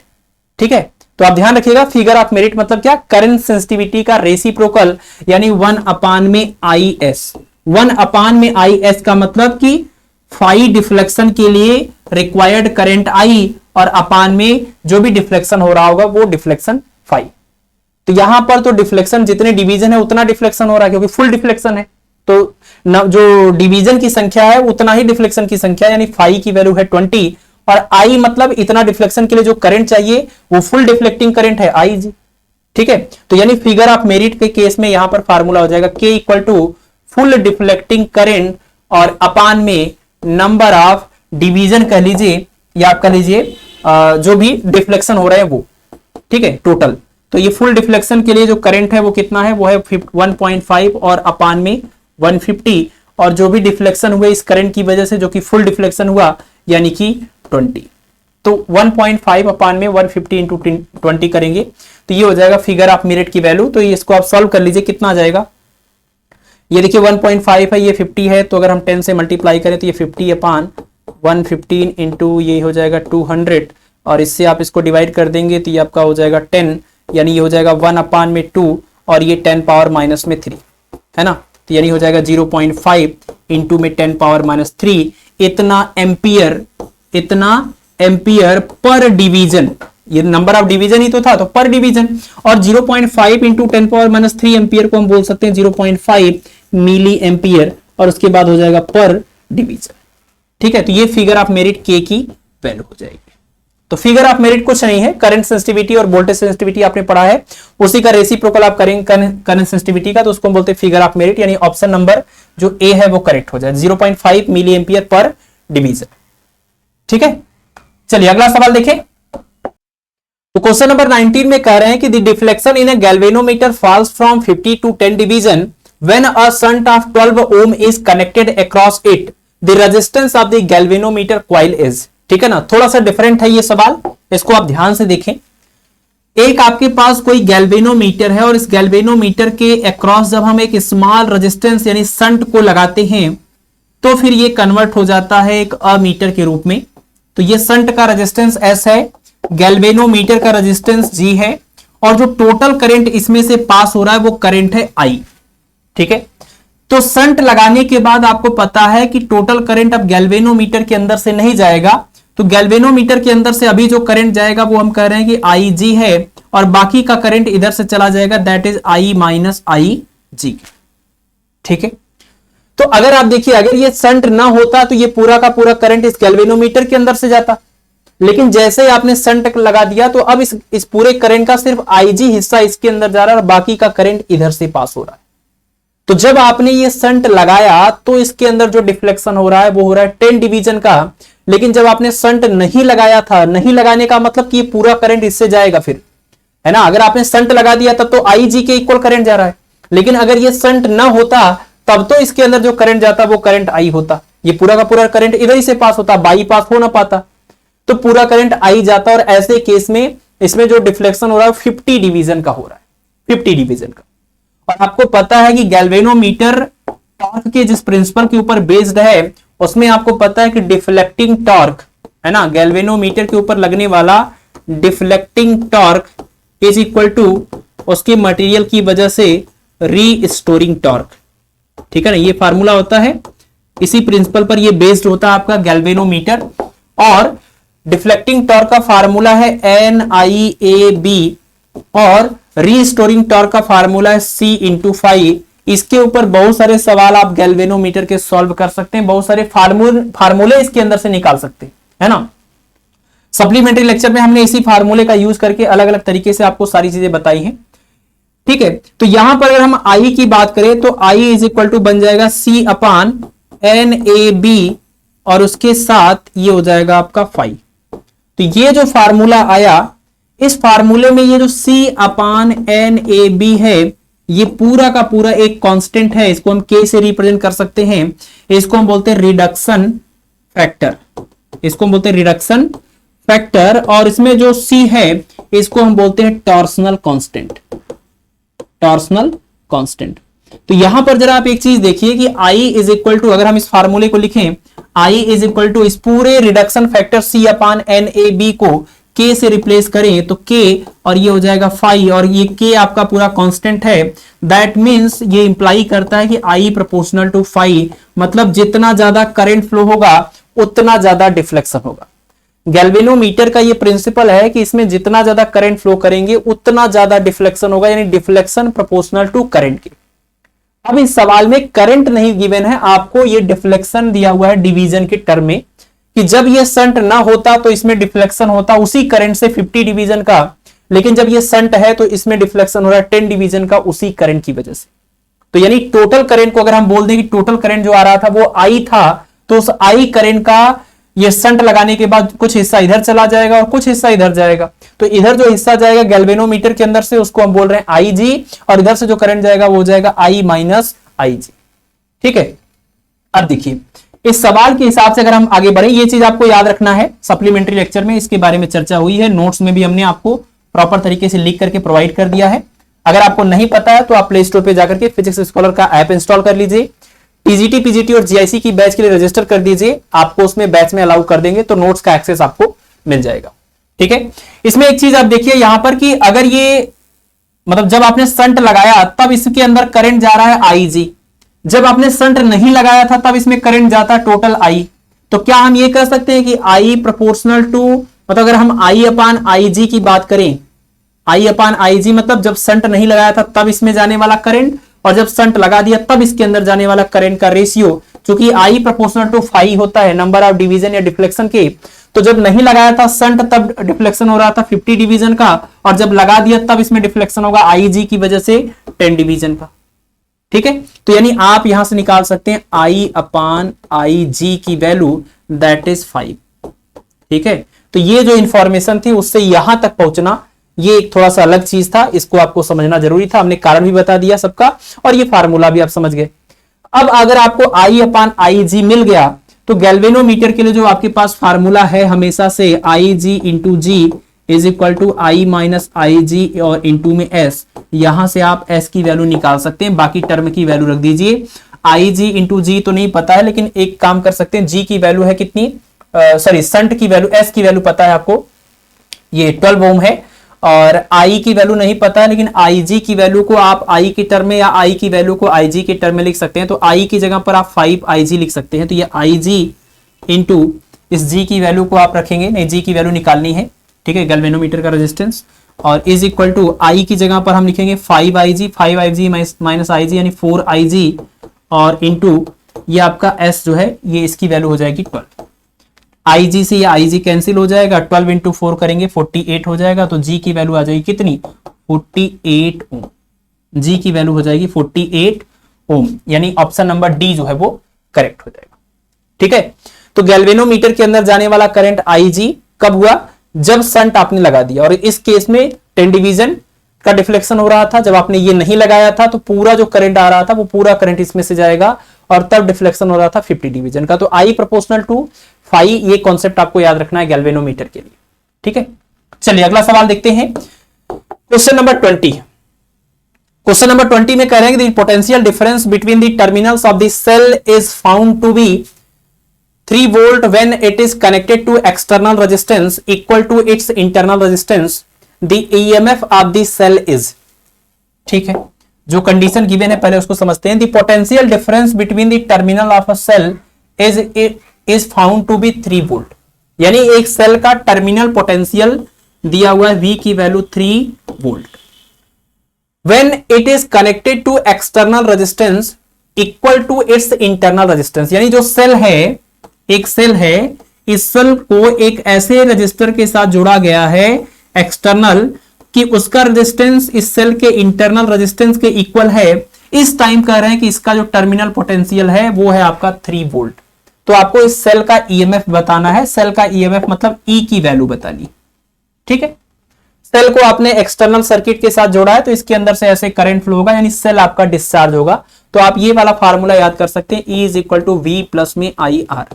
सेल को चार्ज करने की बात नहीं की जा रही है, एक्सटर्नल रेजिस्टेंस इसमें जोड़ा गया है, इसका मतलब इसमें से करंट फ्लो होगा, यानी हम इससे करंट लेंगे तो ये डिस्चार्ज होगा। E equal to V by V plus I R का फार्मूला यूज करेंगे। V की वैल्यू 3 वोल्ट है। हमें सिर्फ इसमें पता कर लेना है I की वैल्यू। अगर I मिल जाएगा तो R की वैल्यू रख करके हम ईएमएफ की वैल्यू निकाल सकते हैं। और क्वेश्चन में एक कंडीशन है कि small r equal to capital R। ठीक है, अब देखिए अगर small r equal to capital R है और इस सेल के अंदर फ्लो होने, इसमें सर्किट में फ्लो होने वाला करंट अगर आपको निकालना है तो करंट I इक्वल टू होता है सेल का ईएमएफ अपान या टोटल ईएमएफ अपान टोटल रेजिस्टेंस। तो टोटल रेजिस्टेंस क्या हो जाएगा, स्मॉल r प्लस में कैपिटल R। तो ये क्या हो जाएगा, ये आपका हो जाएगा E अपान में स्मॉल r और कैपिटल R दोनों सेम ही हैं, तो दोनों सेम ही है तो small r plus small r यानी 2 टाइम्स ऑफ स्मॉल r लिख सकते हैं, है ना। तो I की वैल्यू हो जाएगी E अपान में 2 टाइम्स स्मॉल r। हम इस I की वैल्यू को इतना रख सकते हैं। ठीक है, तो यहां पर आप रखिए। अब ये जो I की वैल्यू आपने निकाली है, इस वैल्यू को आप इस इक्वेशन में रख दीजिए तो आपको मिल जाएगा E is equal to V और प्लस I की जगह पर E अपान में 2r और इंटू में ये स्मॉल r। स्मॉल r से ये स्मॉल r कैंसिल हो जाएगा। तो देखिए E equal to V plus में E बाई 2, तो ये E बाई 2 E में से माइनस हो जाएगा तो E by 2 is equal to V हो जाएगा। तो आपको मिल जाएगा E is equal to 2 times of V यानी 2 टाइम्स ऑफ 3 यानी कि 6 वोल्ट। ठीक है, तो कुछ नहीं करना था, सिर्फ और सिर्फ आपको इस सिचुएशन को समझते हुए सर्किट में फ्लो होने वाला करंट यहां पर रखना था, क्योंकि स्मॉल r के बारे में इंफॉर्मेशन है कि small r capital R equal है और जो V है वो आपको क्वेश्चन में वैल्यू गिवन है। तो E equal to V plus I R से ही सॉल्व हो जाएगा। तो E की वैल्यू निकालनी थी तो V की जगह पर 3 रखेंगे, R की जगह पर स्मॉल r रखेंगे। I की जगह पर हमने देखिए I वाली वैल्यू को निकाला है फार्मूले से और इसको भी स्मॉल r के टर्म में हमने चेंज कर दिया। और हुआ क्या कि फार्मूले में रखने पर R से R कैंसिल, इसको इधर सॉल्व करेंगे तो E की वैल्यू आ जाएगी 6 वोल्ट, यानी ऑप्शन नंबर बी करेक्ट हो जाएगा। ठीक है, चलिए आगे बढ़ते हैं जल्दी जल्दी, क्योंकि लेक्चर काफी ज्यादा लेंदी हो जाते हैं और मैं ये चाहता हूं कि जो भी टॉपिक का लेक्चर स्टार्ट हो वो पूरा टॉपिक उसमें कवर हो। अदरवाइज हम चाहते तो इसी चीज को आपको मतलब जैसे 30 क्वेश्चन 40 क्वेश्चन कभी कभी करा रहे हैं तो इसको हम 15 क्वेश्चन 18 क्वेश्चन का एक छोटा सा लेक्चर करके रोज डाल देते। बट मुझे लगता है इससे डिस्ट्रैक्शन बहुत ज्यादा होगा, आपको ये फील होने लगेगा कि बहुत ज्यादा सिलेबस पढ़ना है। तो हम चाहते हैं कि एक टॉपिक का एक लेक्चर हो तो बड़ा क्लियर रहेगा कि आपको कि टारगेट एक फिक्स हो जाएगा कि इस लेक्चर को देख लेंगे तो ये टॉपिक कंप्लीट हो जाएगा, है ना। अब वैसे करंट इलेक्ट्रिसिटी काफी लंबा था इसलिए हमने इसको 2 पार्ट में डिवाइड किया, मेजरिंग इंस्ट्रूमेंट को अलग कर दिया, बाकियों को अलग कर दिया। नहीं तो इस पूरे करंट इलेक्ट्रिसिटी को भी एक लेक्चर में कवर किया जा सकता था, लेकिन थोड़े से क्वेश्चंस को कम करने पड़ते। क्वेश्चन नंबर 21 में कह रहे हैं कि the required shunt resistance of an ammeter whose resistance is R to increase its range N times is. मतलब एक अमीटर है जिसका रेजिस्टेंस आर है, तो कह रहे हैं कि इसका रेंज n गुना करने के लिए जो शंट हम लगाएंगे उसका रेजिस्टेंस क्या होगा। ठीक है, तो नॉर्मली हम अमीटर जब ऐसे लेते थे बिना शंट के, जिसको हम गैल्वेनोमीटर बोलते हैं, उसके रेजिस्टेंस को हम G बोलते थे, लेकिन सवाल में R बोला है तो R लिखना पड़ेगा। और इसके अंदर जो फुल डिफ्लेक्टिंग करंट या जो करंट पास होती है उसको हम बोलते हैं IG। कह रहे हैं कि इसका रेंज, अब देखिए इसमें टोटल IG करंट पास हो रहा है, इसका मतलब इसका रेंज इस टाइम IG है, लेकिन अगर हमें इसका रेंज बढ़ाना है तो आपको पता ही है कि इसके पैरेलल में हमें एक स्मॉल रेजिस्टेंस को कनेक्ट करना होता है, जिसको हम नाम देते हैं शंट। तो शंट को हमने मान लिया उसकी वैल्यू है S, और इसका रेजिस्टेंस वही रहेगा R, और इसमें वही करंट अभी भी पास हो जाएगा, दैट इज IG। लेकिन टोटल जो करंट हम इसके अंदर से अभी पास कर रहे हैं पूरे इस अमीटर के अंदर से शंट लगाने के बाद, वो करंट या वो करिए उसकी टोटल वैल्यू इसकी वैल्यू का n गुना है ना। उसी को तो रेंज बोलते हैं जो टोटल इसमें से पास होता है पूरे सर्किट में से। तो अभी इसके अंदर से जो टोटल करंट पास हो रहा है वो इस वाले करंट का n गुना है, तभी तो इसका रेंज जो है वो n गुना हो पाएगा, है ना। तो यानी जिसको हम I बोला करते थे वो n इंटू IG है। तो अगर इसमें से IG करंट इधर गया तो बाकी का करंट इधर जाएगा, दैट मीन्स NIG, और माइनस में IG करंट इधर से पास होगा, इसको आप n-1 इंटू IG बोल सकते हैं। इतना करंट शंट में से पास हो रहा है। तो इसके लिए फार्मूला यूज करने का तरीका वही है कि इन्हीं दोनों पॉइंट के बीच का आपको पोटेंशियल डिफरेंस लिखना है। एक बार ऊपर ये जो गैल्वेनोमीटर दिख रहा है इसके क्रॉस, एक बार शंट के क्रॉस, दोनों पॉइंट A और B से जुड़े हैं पैरेलल में, तो सेम हो जाएंगे। यानी फार्मूला हो जाएगा IG इंटू G बोला करते थे लेकिन यहां पर R इज इक्वल टू, यहां I माइनस IG बोलते थे लेकिन यहां पर n-1 IG, और इसका रेजिस्टेंस कितना S। IG से IG कैंसिल हो जाएगा, आपको शंट की वैल्यू निकालनी है। तो R इक्वल टू मिला आपको n-1 इंटू में S, तो S इक्वल टू हो जाएगा R अपान में n-1, यानी शंट की वैल्यू हो जाएगी R अपान n-1। तो गड़बड़ है, यहां अपान होना चाहिए, फिर ये ऑप्शन करेक्ट हो जाएगा, ठीक है ना। यहां पर अपान हो जाएगा, ये टाइपिंग मिस्टेक हो गया है, ठीक। अगला सवाल देखिए, क्वेश्चन नंबर 22। इसमें कह रहे हैं कि a voltmeter can measure up to 25 volt and its resistance is 1000 ohm, resistance connected in series with it to measure up to 250 volt is. मुझे लगता है कि अब ये सवाल आप समझ चुके हैं, बहुत ही आसानी से कर लेंगे। यानी आपको बस इतना ही समझना है कि शुरुआत में जो रेंज था वो था 25 वोल्ट और जो रेजिस्टेंस था वो था 1000 वोल्ट। यहां से आप V और ये R की हेल्प से आप निकाल लेंगे IG, है ना, फुल डिफ्लेक्टिंग करंट। उसके बाद आपको ये सीरीज में जो रेजिस्टेंस आप लगाएंगे वो आपको बताना है, यानी R की वैल्यू निकालनी है, और ये आपको रेंज की वैल्यू गिवन है, यानी V की वैल्यू दी हुई है, ठीक है ना। तो वोल्टमीटर के लिए यही फार्मूला यूज कर लीजिएगा, V इक्वल टू IG और ब्रैकेट में G प्लस में R। आपको G की वैल्यू क्वेश्चन में दिया है, आप IG इस वाले V और इस वाले R से ओम्स लॉ लगा करके इसमें से आप IG निकालेंगे, और V की वैल्यू भी आपको इस क्वेश्चन में दिया, यानी ये तीन वैल्यू आपको मिल गई, तो ये वाली वैल्यू को आप सॉल्व करके निकाल लेंगे, ठीक है। तो मुझे नहीं लगता इसको बताने की कोई जरूरत है, तो इसको हम स्किप करते हैं, आगे बढ़ते हैं। अगला क्वेश्चन देखिए, question number 23। In a moving coil galvanometer the deflection phi of the coil is related to the electric current I by the relation. अभी जस्ट पीछे हमने उस क्वेश्चन को सॉल्व करने के लिए पूरा प्रूव किया था कि I इक्वल टू आएगा deflecting torque equal to restoring torque, I equal to C upon में NAB, और यहां पर ये डिफ्लेक्शन फाई, और ये पूरा पार्ट एक कांस्टेंट है, तो I equal to K into phi, that means I proportional to phi, यानी कि करंट के डायरेक्टली प्रोपोर्शनल होता है deflection. Option number B correct हो जाएगा, I प्रोपोर्शनल टू फाई के, ठीक है। और ये फार्मूला बहुत इंपॉर्टेंट है कि हमने इसमें जो बताया कि NIAB यानी deflecting torque is equal to C into phi, जिसको हम रीस्टोरिंग टॉर्क बोलते हैं। ये मेन फार्मूला है, इसी को आगे अलग अलग तरीके से यूज करके हम करंट सेंसिटिविटी, वोल्टेज सेंसिटिविटी और फिगर ऑफ मेरिट, और इसके अलावा ये I प्रोपोर्शनल टू फाई, हर तरह की चीजें, इसके अलावा ये टॉर्सनल कांस्टेंट, इसके अलावा आपका ये रिडक्शन फैक्टर, सब कुछ निकाल सकते हैं, ठीक है। तो ये आपके लिए बहुत ही इंपॉर्टेंट कॉन्सेप्ट है, ठीक है। और इसको हमने करंट इलेक्ट्रिसिटी में नहीं पढ़ा है, ये जो भी हम अमीटर वोल्टमीटर कर रहे हैं ये सब magnetic effect of electric current के टॉपिक के अंतर्गत आता है, जिसका क्वेश्चन हम अगली क्लास में करेंगे। लेकिन मेजरिंग इंस्ट्रूमेंट सिर्फ हम यहां पर डिस्कस कर रहे हैं, तो हम बता दे रहे हैं कि ये कॉन्सेप्ट वहीं पर है। क्वेश्चन नंबर 25 में कह रहे हैं कि two resistances of 1 ohm and 4 ohm are connected in the left and right gap of a Wheatstone metres bridge, the balancing length small l is noted, now the resistances are interchanged in the two gaps, the new balancing length capital L is noted then, ठीक है। पीछे हमने diagram बनाया था, आप जानते हैं metre bridge के बारे में। एक पट्टी ये है आपकी, एक पट्टी ये है, इधर वाली गैप को लेफ्ट गैप बोलेंगे और इधर वाली जो गैप बन रही है इसको हम राइट गैप बोलेंगे। और सपोज यहां पर ये गैल्वेनोमीटर से बैलेंसिंग कंडीशन आपको यहां पर मिल गई, तो ये हो जाएगा आपका बैलेंसिंग लेंथ, ठीक है। सवाल में ये कह रहे हैं कि पहले ये जो लेफ्ट गैप है उसमें रखा गया था कितना 1 ओम, इसमें 1 ओम था, और इसमें राइट वाले में रखा गया था 4 ओम, तो बैलेंसिंग लेंथ आया था स्मॉल l। फिर कह रहे हैं कि इनको आपस में इंटरचेंज किया गया, मतलब यहां पर रखा गया 4 ओम और यहां पर रखा गया 1 ओम, तो जो बैलेंसिंग लेंथ आ रहा है वो आ रहा है कैपिटल एल। तो आपको बताना है स्मॉल एल और कैपिटल एल के बीच का कौन सा रिलेशन सही है। ठीक है, तो सिंपल सी बात है, केस नंबर 1 को आप समझिए। केस नंबर 1, जब यहां पर लेफ्ट में 1 ओम था और राइट में 4 ओम था और बैलेंसिंग लेंथ स्मॉल एल था, ऐसे कंडीशन में फार्मूला तो याद ही होगा, एल अपान यानी balancing length upon 100 minus balancing length is equal to क्या होता है, आर अपान में एस। और डायग्राम के हिसाब से हम इधर आर मानते थे, इधर एस मानते थे, तो आप यहां पर आर की वैल्यू रख लीजिए 1, एस की वैल्यू रख लीजिए 4। ये बन जाएगा इक्वेशन नंबर 1।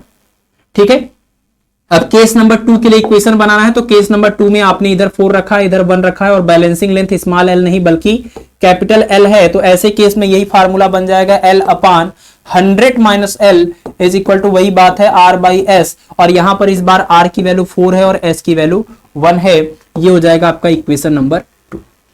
दोनों इक्वेशन को आप आसानी से इजिली सॉल्व कर सकते हैं अलग अलग, और अलग अलग सॉल्व करके आप स्मॉल एल और कैपिटल एल की वैल्यू निकाल सकते हैं। जैसे इस वाले इक्वेशन की बात करें, पहले इक्वेशन की, तो क्रॉस मल्टीप्लाई करेंगे तो आपको मिल जाएगा 4l equal to 100 minus L यानी 5l इक्वल टू 100 यानी l इक्वल टू हो जाएगा 20 सेंटीमीटर। यानी स्मॉल एल जो है पहले केस में जो बैलेंसिंग लेंथ है वो यहां से यहां पर 20 सेंटीमीटर, यहां से यहां तक 80 बचेगा। दूसरे केस की बात करें तो यहीं पर सॉल्व कर लें, ये देखिए क्रॉस मल्टीप्लाई करना है तो ये 1 इंटू एल और ये पूरा इधर चला जाएगा, तो यानी कैपिटल एल इक्वल टू हो जाएगा ये 400 है ना, ये 400 माइनस 4l, ये इधर जाएगा तो 5l बचेगा, तो 5l इक्वल टू 400, तो l इक्वल टू हो जाएगा 80 सेंटीमीटर। यानी दूसरे वाले केस में बैलेंसिंग पॉइंट यहां पर होगा 80 सेंटीमीटर पर, इधर बचेगा 20। तो आप कह सकते हैं कि पहले केस का balancing length l equal to 20 centimetre, दूसरे केस का balancing length capital L equal to 80 centimetre. अब इसके हिसाब से कौन सा कंडीशन सेटिस्फाई करेगा, यहां पर देखिए एक केस आपको दिया हुआ है small L upon capital L, ये स्मॉल एल है एक्चुअल में, small L upon capital L equal to 1/4। देख लीजिए इसको डिवाइड करिएगा 20 अपान 80 करेंगे 1/4 आ जाएगा। ऑप्शन नंबर ए करेक्ट है। ये गलत है, दोनों की वैल्यू सेम नहीं है, ये भी गलत है, दोनों का डिफरेंस 69 नहीं आएगा, ये भी गलत है, दोनों का डिफरेंस 60 नहीं आएगा। ठीक है, तो बस आपने स्मॉल एल कैपिटल एल निकाल लिया तो आपको पता चल गया कि ऑप्शन नंबर ए करेक्ट है। ठीक है, तो ये मीटर ब्रिज का सिंपल सा सवाल था। क्वेश्चन नंबर 26 में करेंगे, विच of the following statement is not correct. इसमें से कौन सा स्टेटमेंट करेक्ट नहीं है, दैट मींस इनकरेक्ट जो स्टेटमेंट होगा वही हमारा आंसर हो जाएगा।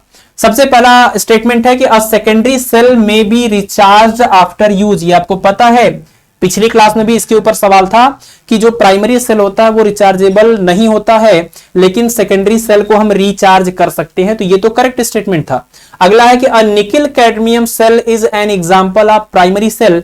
ये गलत है, निकिल कैडमियम सेल या फिर जो लेड एक्यूमुलेटर सेल होता है, सीसा संचायक सेल जिसको बोलते हैं, वो सब आपके सेकेंडरी सेल के एग्जांपल हैं जो कि रिचार्जेबल होते हैं और जिसका ईएमएफ 1.5 वोल्ट से ज्यादा होता है। ठीक है, तो ये गलत है और जो गलत है वही सही है, जो गलत है वही सही है, क्योंकि ये असत्य स्टेटमेंट पूछ रहे थे। बाकी पढ़ लीजिए, जो देखिए आपको पता है लेक्लांसे सेल हो गए और आपके जो डेनियल सेल हो गए, ये सब आपके ये सब प्राइमरी सेल होते हैं, और प्राइमरी सेल ये जो रिचार्जेबल नहीं होते, टार्च में यूज होते हैं। When a cell is being charge its terminal potential exceed the cell EMF. मतलब करें जब सेल को चार्ज करते हैं तो टर्मिनल वोल्टेज ईएमएफ से ज्यादा होता है। बिल्कुल सही बात है, E equal to V minus I R formula होता है चार्जिंग के केस में, और ऐसे में आप देखिए कि V इक्वल टू हो जाएगा E प्लस में क्या आई आर। ईएमएफ में इतना जोड़ेंगे तब जाकर के ये टर्मिनल वोल्टेज के इक्वल होगा, यानी terminal voltage is greater than EMF के, जो कि ये बोल रहे हैं ये भी सही है। तो ये तीनों स्टेटमेंट सही हैं, ये स्टेटमेंट गलत है और जो गलत है वही सही है, वही हमारा आंसर है। ठीक है, अगला क्वेश्चन है क्वेश्चन नंबर 27। इसमें करेंगे for which of the following pair of resistors the balancing length is not 0.25 metre in a metre bridge. यहां पर मतलब ये दो रजिस्टर का पेयर दिया हुआ है, जो मीटर ब्रिज में R और S होते हैं ना, वो R और S का दो पेयर बनाकर दिया हुआ है अलग अलग। करेंगे इसमें से कौन सा ऐसा है जो बैलेंसिंग पॉइंट 0.5 मीटर के लिहाज से सही नहीं, मतलब ऐसा कौन सा R और S का पेयर है जिसमें बैलेंसिंग पॉइंट 0.5 मीटर नहीं मिलेगा। ठीक है, तो सिंपल सी बात है कि बैलेंसिंग पॉइंट बैलेंसिंग जो लेंथ है वो अगर 0.25 सेंटीमीटर है तो आपको ये पता चल जाना चाहिए कि R और S का रेशियो कितना आएगा, क्योंकि बैलेंस कंडीशन में L upon 100 minus L equal to होता है R अपान S, और यही R और S की वैल्यूज यहां गिवन। तो हमें अगर आर और एस का रेशियो पता चल जाए कि इस कंडीशन में आर और एस का रेशियो क्या होना चाहिए, वही हमारा आंसर हो जाएगा, बाकी सब गलत हो जाएंगे। ठीक है ना।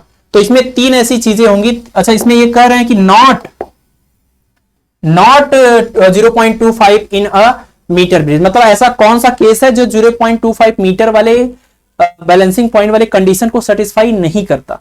मतलब 3 ऐसे होंगे जो कि कंडीशन को सेटिस्फाई करेंगे। तो रख लीजिए वैल्यू 0.25 और अपान में 100 माइनस 0.25 मीटर है ना, सेंटीमीटर में कन्वर्ट कर देंगे तो ये 25 सेंटीमीटर हो जाएगा। और उसमें जो होता है 100, ये पूरा जो है उसमें होता है ना सेंटीमीटर में, तो ये हो जाएगा 25 सेंटीमीटर, और ये 100 minus 25 centimetre, that means 25 upon 75, यानी कि 1/3, that is equal to R by S. यानी अगर बैलेंसिंग पॉइंट हम ले लें 0.25 मीटर, अगर बैलेंसिंग पॉइंट को 0.25 मीटर ले लेते हैं तो इस कंडीशन में आर और एस का रेशियो होना चाहिए कितना, 1/3। ये पूछ रहे हैं कि ऐसा कौन है जो इसके लिए इसको सेटिस्फाई नहीं करता है। तो देखिए अगर 1 और 3 लेते हैं, आर की वैल्यू 1 और 3 तो 1/3 आ जाएगा। तो नॉट वाले के हिसाब से ये गलत, ये नहीं हो जाएगा। इसमें देखिए 7/3 और 7 इसका रेशियो 1/3 आ जाएगा, तो ये भी नहीं लेना है। 25 75 इसका भी 1/3 आएगा, ये भी नहीं लेना है। ये 2 है और ये 3 है, इसका रेशियो आएगा 2/3, जो कि बैलेंसिंग पॉइंट 25 सेंटीमीटर के लिए सही कंडीशन नहीं है। तो जो सही नहीं है वही सही है, मतलब नॉट करके पूछा था इन्होंने, तो इसलिए ऑप्शन नंबर डी जो है वो करेक्ट हो जाएगा। ठीक है, चलिए क्वेश्चन नंबर 28 में कह रहे हैं कि when a resistor R is connected in series with a galvanometer of resistance 100 ohm, समझ लीजिए जी की वैल्यू क्या है 100 ओम, ठीक है, और उसके साथ सीरीज में जोड़ा गया है एक resistor R. To double the range of voltmeter a resistance of 1000 ohm is to be connected in series with R, then the value of R in ohm is.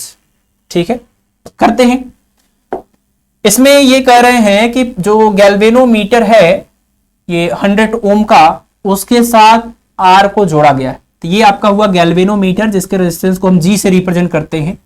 उसके साथ सीरीज में आपने आर को जोड़ा है। अब ये बन गया एक वोल्ट मीटर। ये जो वोल्ट मीटर है इसका अपना कोई रेंज होगा, तो हम इसके रेंज को कोई नाम दे रहे हैं वी।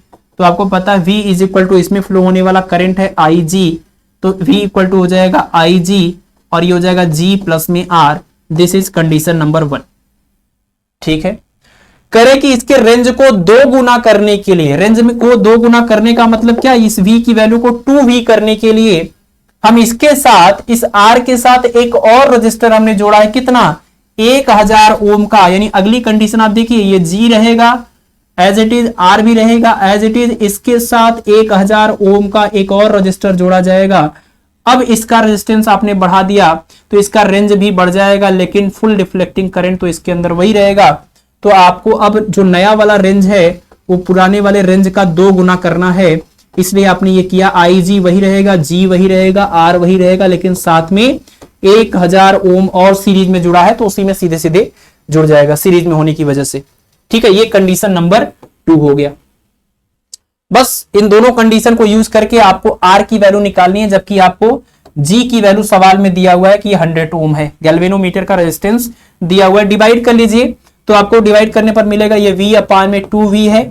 इधर देखिए आई जी था ऊपर, अपान में भी आई जी है, यहाँ g प्लस आर है, लेकिन यहाँ पर g प्लस आर प्लस 1000 है, g प्लस आर प्लस 1000 है। जी, ये आई जी से आई जी कैंसिल, v से v कैंसिल, क्रॉस मल्टीप्लाई करना है तो आपको मिलेगा g plus R plus 1000 is equal to, ये उधर जाएगा, ये हो जाएगा 2 टाइम्स g प्लस 2 टाइम्स, या तो ऐसे कर लीजिए 2 टाइम्स g प्लस आर। ठीक है, तो ऐसे ही सही पड़ेगा क्योंकि r की वैल्यू ही निकालनी है हमें। तो ये हो जाएगा आपका 2g प्लस में 2r। ठीक है, r की वैल्यू निकालनी है आपको, तो इस g को उधर ले जाइए और इस r को भी इधर ले जाइए, तो आपको मिलेगा ये दोनों माइनस होकर के ये बन जाएगा g plus R is equal to 1000। तो इससे यहाँ पर r की वैल्यू आ जाएगी 1000 माइनस में g, और g की वैल्यू है 100, तो 1000 में से 100 को माइनस करेंगे 900 ओम आ जाएगा। ऑप्शन नंबर डी जो है वो करेक्ट हो जाएगा। ठीक है, यानी कि जो r की वैल्यू थी वो थी 900 ओम, तभी इसमें 1000 और जोड़ने पर जो भी यहां रेंज हुआ करता था वोल्ट मीटर का, उसका 2 गुना रेंज हो जाएगा। ठीक है, चलिए अब देखते हैं आज की इस क्लास का लास्ट क्वेश्चन, क्वेश्चन नंबर 29। तो इसमें कह रहे हैं कि in Wheatstone bridge method of finding the unknown resistance और inductance the instrument used as null detector is, यानी व्हीटस्टोन ब्रिज के अंदर नल पॉइंट को फाइंड आउट करने के लिए एज अ डिटेक्टर कौन सा इंस्ट्रूमेंट यूज करते हैं। तो ये तो सबको पता है कि व्हीटस्टोन ब्रिज के अंदर जब हम 4 रजिस्टर का कुछ इस तरीके का अरेंजमेंट लेते हैं तो इसमें हमें बैलेंस कंडीशन ढूंढने के लिए, बैलेंस कंडीशन ढूंढने का मतलब क्या कि जो हमारे पास यहां डिटेक्टर लगा हुआ है जो कि एक्चुअल में एक गैल्वेनोमीटर होता है, उसमें हम जीरो डिफ्लेक्शन की कंडीशन को ढूंढते हैं। तो जब इसमें जीरो डिफ्लेक्शन होता है इसका मतलब इसमें कोई करंट फ्लो नहीं हो रहा है, तो इसी को हम नल पॉइंट को ढूंढना बोलते हैं। और इस कंडीशन में हमारा जो ब्रिज होता है वो बैलेंस होता है। इस कंडीशन में हमारा जो ब्रिज होता है वो बैलेंस होता है। तो आपको पता है गैल्वेनोमीटर का काम ही यही होता है कि छोटे मोटे करंट की वैल्यूज को मेजर करना और एक्चुअल में करंट के डायरेक्शन को अपने डिफ्लेक्शन के थ्रू बताना। तो इसके डिफ्लेक्शन की वजह से इसको हम एज अ डिटेक्टर यूज करते हैं व्हीटस्टोन ब्रिज के अंदर। तो ऑप्शन नंबर सी जो है वो करेक्ट हो जाएगा, गैल्वेनोमीटर। ठीक है, तो बस इसी के साथ आपके सारे मेजरिंग इंस्ट्रूमेंट वाले जो टॉपिक है वो कंप्लीट हो गए। इसमें आपने व्हीटस्टोन ब्रिज कर लिया, इसमें आपने मीटर ब्रिज कर लिया, इसमें आपने पोटेंशियोमीटर कर लिया, वोल्ट मीटर और अमीटर भी कर लिया। तो करंट इलेक्ट्रिसिटीज में तो सिर्फ आपका मीटर ब्रिज, व्हीटस्टोन ब्रिज और आपका ये कैरी फोस्टर ब्रिज वगैरह टॉपिक थे। आपने जो पोटेंशियोमीटर, वोल्ट मीटर, अमीटर किया, ये आपका जो अगला लेक्चर हम लेने वाले हैं, लेक्चर नंबर 5 इस यूनिट का, magnetic effect of electric current, उस टॉपिक का था। लेकिन उसको भी हमने यानी सारे मेजरिंग इंस्ट्रूमेंट एक साथ करा दिए, तो इससे आपके लिए आसानी हो जाएगी इन सबको रिवाइज करने में। ठीक है, तो बस आज के लिए इतना ही। बाकी आप लोग पढ़ाई करते हैं और अपना ख्याल रखें, और मिलेंगे आपसे अगली क्लास में जिसमें हम पढ़ेंगे magnetic effect of electric current. और उसको करने से पहले उसका आप सप्लीमेंट्री लेक्चर जरूर देख लीजिए, जिसको हम आपको ग्रुप में भी प्रोवाइड कर देंगे, टेलीग्राम पर प्रोवाइड कर देंगे। तो आप क्लास को करने से पहले सप्लीमेंट्री लेक्चर को देख कर आएंगे तो वो क्लास आपके लिए ज्यादा यूजफुल होगा, ज्यादा बेनिफिशियल होगा। अदरवाइज क्वेश्चंस के सॉल्यूशन तो पाने के लिए बहुत सारे बुक्स आपके पास हैं, आप किसी भी बुक में जाएंगे ये सारे क्वेश्चंस के सॉल्यूशन आपको मिल जाएंगे। तो वो हमारा मोटो नहीं है। मोटो ये है कि क्वेश्चंस को आप समझे ताकि अगली बार क्वेश्चन कुछ अलग तरीके से, अलग ढंग से पूछा जाए तो उसको भी आप एग्जाम में अटेम्प्ट कर पाए, आप घबरा ना जाए कि ऐसे इस तरह के सवाल तो हमने कभी किए नहीं थे, है ना। तो आप सारे एस्पेक्ट को जब कवर करते हुए चलेंगे तो ये चीजें आपको एक कॉन्फिडेंस देंगी और आपका एग्जाम में बहुत ही अच्छा परफॉर्मेंस होगा। ठीक है, तो ठीक है, फिर आज की क्लास को यहीं पर समाप्त करते हैं। Thank you.